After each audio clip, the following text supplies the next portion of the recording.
بسم اللہ الرحمن الرحیم۔ السلام علیکم دوستو، مرحبا ٹی وی میں خوش آمدید۔ سعودی عرب میں مقیم تمام دوستوں کے لیے ایک بہت اچھی خبر ہے، کیونکہ سعودی مجلس شورا نے اقاموں کے نئے اپڈیٹ سسٹم کی منظوری دے دی ہے۔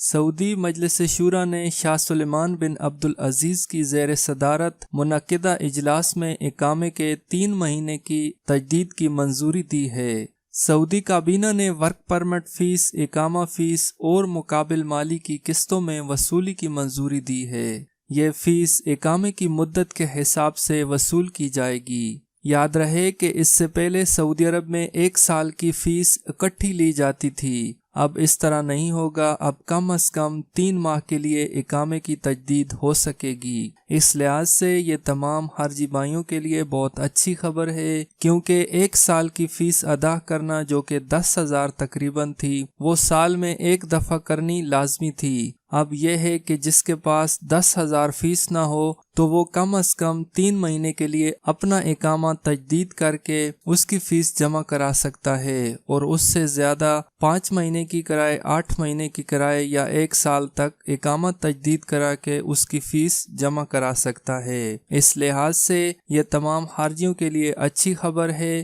جو کہ آج شاہ سلمان بن عبدالعزیز نے اس کی منظوری دے دی ہے۔